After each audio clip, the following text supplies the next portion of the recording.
Poštovana ministarko, dame i gospodo narodni poslanici, Jedinstvena Srbija u danu za glasanje glasaće za predložene zakone koji su danas na dnevnom redu. Međutim, od 1999. godine i do 1999. godine mi smo imali onaj ratni terorizam, gde su najveću štetu imali Srbi, tamo gde su živeli, a od 1999. godine imamo ekonomski terorizam i politički terorizam. Ekonomski terorizam je započeo prvo na hrvatsko-srpskoj granici, gde su Hrvati sami povećali takse na robu koja se izvozi u Srbiju, odnosno koja se izvozi iz Srbije u Hrvatsku, pa čak i za robu koja u tranzitu kroz Hrvatsku odlazi u neku drugu državu. Oni to tada nisu mogli sami da urade. Kao novi član Evropske unije, oni su u tom trenutku, a i danas, mesna zajednica u Evropskoj uniji. Znači, imali su podršku neke velike sile, ne neke, nego nekoliko, iz Evropske unije, sigurno i Amerike, i dugo smo čekali i napravili nam veliku ekonomsku štetu. Dugo smo čekali da nam skinu te mere koje nijednom sporazumu ne stoje. Ekonomski terorizam je i ono što se dešavalo kada je u pitanju srpska teritorija Kosovo i Metohija, da su 100% povećali takse na robu koja iz Srbije odlazi na Kosovo i Metohiju, a da nijednom sporazumu od rezolucije 1244 preko SSP-a, preko Briselskog sporazuma ne stoji da su imali pravo da nam povećaju takse i naneli veliku štetu Srbiji u ekonomskom smislu. Mi moramo da se borimo sami, kao što se juče borio predsednik Republike Srbije sa članovima Saveta bezbednosti, i da argumenti i činjenice koristimo, a oni su na srpskoj strani. Pravda poslednjih godina, odnosno do pre 7-8 godina, nije postojalo u međunarodnom pravu kad je Srbija u pitanju. To su političke odluke bile. Ali kada se našao Hašim Tači u Haškom tribunalu, onda je ublažilo ono što se zove strah u Srbiji, da taj Haški tribunal jeste napravljen samo za Srbe i srpski narod, i ne znam zašto nije i Tačiju suđeno tamo i da se nađe u tom sudu i u tom zatvoru, već specijalni sud u Hagu za kosovske Albance. I da svi oni koji su po nekoj komandnoj odgovornosti, na neki način kako to tumačili ovi drugi koji su formirali Međunarodni sud pravde, da samo Srbi su odgovorni za sve ono što se dešavalo, a da oni koji su izazivači ratova, oni su oslobođeni ili oslobađani, kao što je Ante Gotovina osuđen na 23 godine zatvora, a znamo koliko civila je stradalo u Oluji, da kasnije bude oslobođen. Šta se to u međuvremenu desilo? Ko su ti svedoci koji su rekli nije Ante Gotovina, nije Marčak, nego neko treći? Velike sile su rekle biće oslobođen, kao što je oslobođen Naser Orić, kao što je oslobođen Haradinaj. Haradinaj je oslobođen zato što svi ti svedoci koji su trebali da svedoče nisu više živi i nije bilo svedoka protiv njega. Jučerašnja presuda Ratka Mladića govori da upravo se sudi samo Srbima u Hagu, i takva presuda se očekivala, jer to je politički sud, a ne sud pravde, i da svi ti koji su nekada bili sudije sada su advokati i brane kosovske Albance, a da međunarodno pravo ne koriste uopšte i da bar kažu tada je bilo drugačije, a koliko je meni poznato, međunarodno pravo se nije promenilo od tada do danas.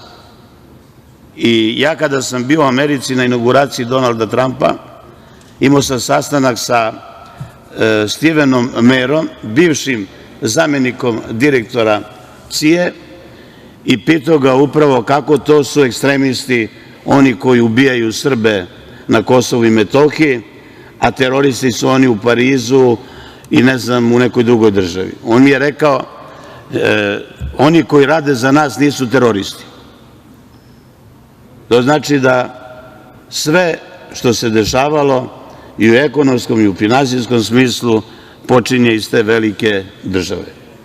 Da se personalne promene predsednika Amerike nije menjala globalna politika prema Srbiji.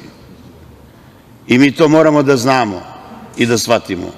Kao što je prvi međunarodni predstavnik, to Odalović najbolje zna, bio Bernard Kušner na Kosovu, i rekli smo samo da ode Bernard Kušner, onda dođe onaj Hakerup, ili već ne znam kako se zove, i tako beše, ko je 10 puta gori. Znači, nije stvar u personalnoj promeni, nego kakva je globalna politika prema Srbiji i prema teritoriji koja je sastavni deo Srbije. I šta oni traže od nas?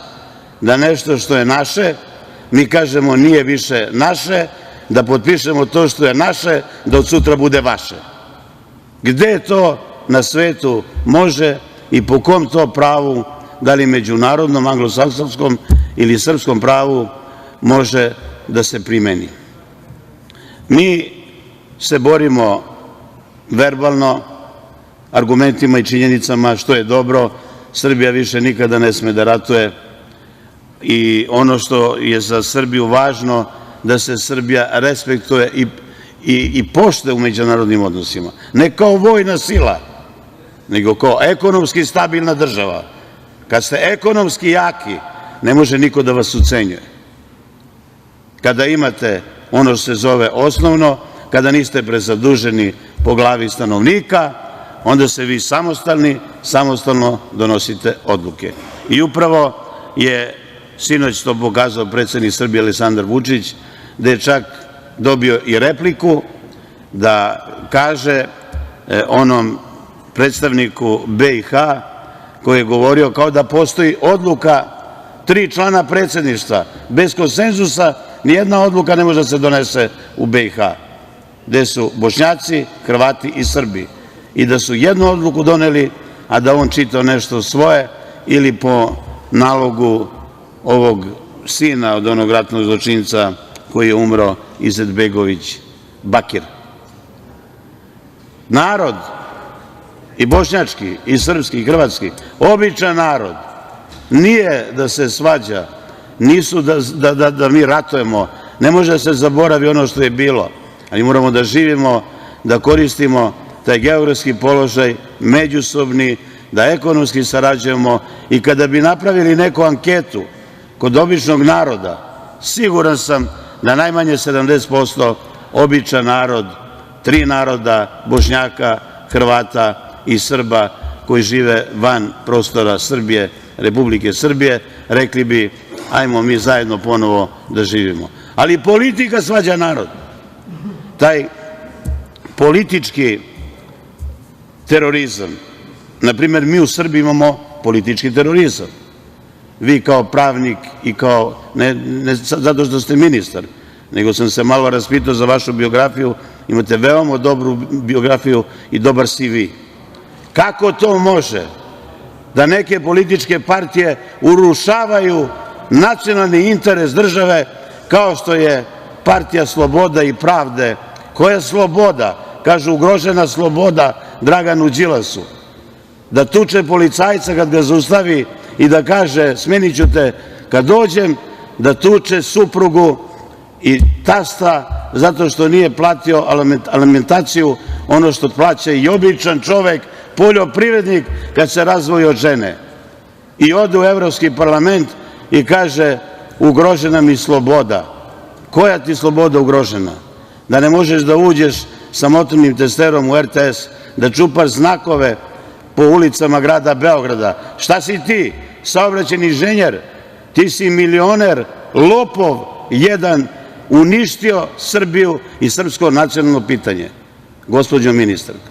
Mi moramo da imamo zakone. Kad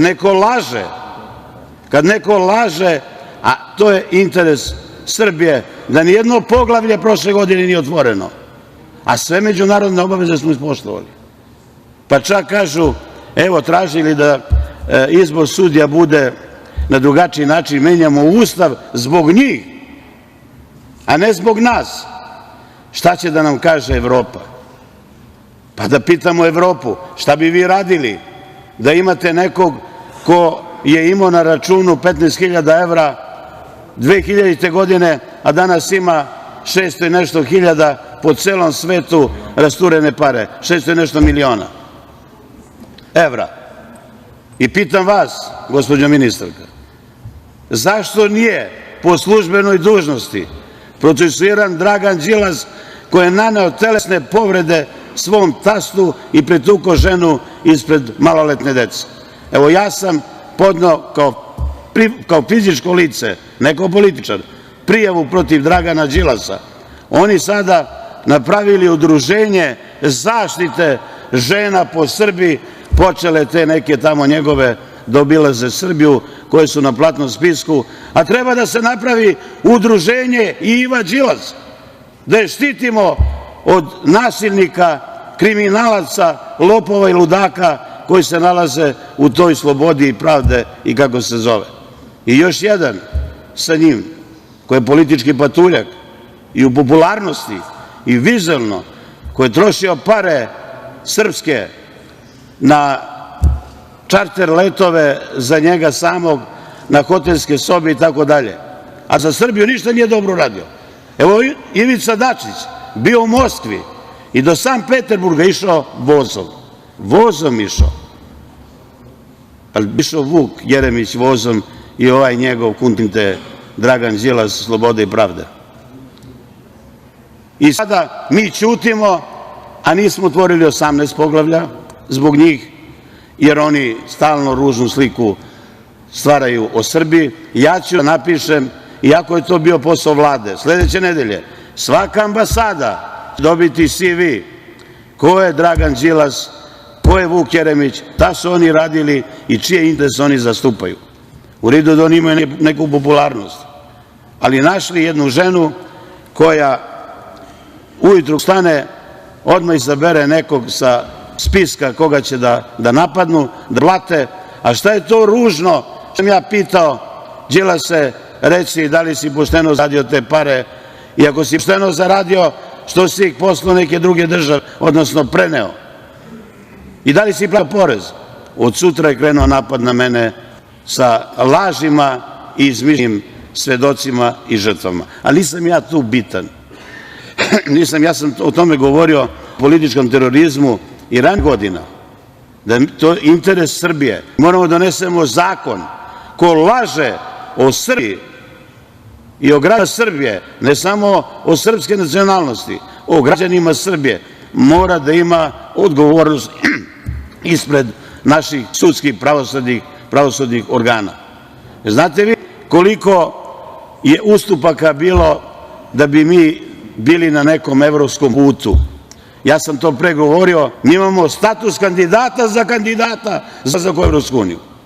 A sad smo kandidat, otvorili smo, poglavlja zatvorili. I koja su to poglavlja? Da li su to poglavlja koja su interes Srbije i građana Srbije? Tako da vas molim da vi kao pravnik pokrenete to pitanje. To je izdaja. To je zarad lični interes pojedinca. Nekada je bio zakon zloupotreba službenog položaja, pa je ukinut, je li tako? Krivično delo, ne zakon. Mi moramo da donesemo, jer oni nikad neće poverenje građana, a u želji da ponovo dođu na vlast neće birati reči i neće birati nešto da izmisle, naprave štetu Srbiji. Vi vidite, nema ni zakon o kleveti. I sada, ja sam sve pojedinačno tužio, ali opet ne pitam ja, a oni nisu podneli prijavu protiv mene, zato što lažu. Razumete? Pa kad dorađujete taj zakon, Ne može niko da kaže, ne znam, a da nema materijalne dokaze, da brat nekog ministra koji je privatnik i pre stupanja na funkciju tog ministra radi neki posao. Pa da pobijete braću i sestre, sve. Pa gde je tvoj brat, bre? Pa koliko tvoj brat ima stanova? Pa šta je tvoj brat? Šta je proizvodio? Šta? Da niko ne zna. Pa i to se zna. Isto, ko ima te mašine, koliko kopa, šta iskopa i tako dalje. Tako da je zakon, kada je u pitanju terorizam, dobar, ali moramo da ubacimo i tu zaštitu srpskog građana Srbije i ta politički terorizam. To zvalo strani plaćenici, domaći izdajci. Sad sve domaći, a pare sa strane. Nisam to razmišljao sada kako se to zove, jer ja se pripremam za govor, da znate. Ja kad sam došao, pitao sam Žiku šta je na redu. Ja sam čovjek i pratim sva dešavanja. Koliko je Srba isporučeno Haškom tribunalu. A sad oni izmisli, hoće i onog Ljojića, kako se zove, Jojića, pazi da nije. Zato što su čitali dokument neku i videli toga ko je 3 puta menjao svoj iskaz. A ima i ova država ima svoje zakone. I ova država poštuje svoje zakone. I tako da znate, zbog ovih ovakvih, slobode i pravde, i kako se zove odnopunka stranka? Narodna. Ako je to narodna stranka, onda sam ja, ljudi, dečko zaženio 30 godina. Narodna stranka. Pa što ne radiš nešto ima da? Poradite bre nešto, kažete, evo mi smo nekog poslali, vodili u neku državu, neku donatu. Ja sam sada vodio 600 ljudi, od toga 500 lekara u Grčkoj, to sam dobio saglasnost od predsednika Aleksandra Vučića. Obezbedio gde ima donori? Koliko su vlada? Poznato je. Na Sejšelu, u Švajcarskoj, kako Žiko zove ona banka? Mauricijusu i tako dalje. Pa onda sam ih zvao na duel i sve da ih pitam. U ovom slučaju, ova njegova najplaćeniji radnik i leđija, odbili su. Vi ste to, okej. Ajmo na poligraf. Ja prvi, Đilas i to su odbili. Ništa ne priznaju u ovoj državi, institucije samo priznaju, oni kažu i traže zaštitu od nekih država koji stav nikada neće da promene prema Srbiji. I mi ne može ljutimo ni na Nemačku, ni na Francusku, ni na Italiju da priznaju, odnosno neće da priznanje o nezavisnosti Kosova. Ne mogu da to agresiji, su bombaška. Mi to što je milijarder siledži jedno pitanje da kaže bombardovani smo 99. zbog Račka, a nigdužnici ne stoji Račak, je trka. Čekajte, pa pitajte tvoje prijatelje, šta radiš, deliš pare sa njima? Kad živi čovjek sam sa toliko para u kući, da ne može da budete normalni u glavi. Svog jutra otvarate da je tamo, da vam neko ukro, sakrijete sami od sebe. Te tolike pare i čovjek sa parama sam, nekada ti ne vredi, možeš da imaš šta god želiš, ako nemaš ono osnovno što se zove porodica. To je smisao života. A ne svako mesec dana se ženiš i sve te žene sa ko si se ženio od tebe. Znate šta je rekla? Ja sam rekla da si ti neki vernik. Kako, kaže? Pa si ti vernik, kaže, da. Pa ja sam verovala pare da daš malo, a ti ne daš, kaže. Razumete? On je mislio u bukvalnom smislu da li je vernik pravoslavne vere ili neki druge. Molim? Vreme. Mogu bi da pričam što bi moja jedna komšinica rekla nedelju da, a ima jedan isto čovek koji je umro, dušu prosti, evo završavam, za čokorac i za srpski domaćin, imao mlin i tako dalje.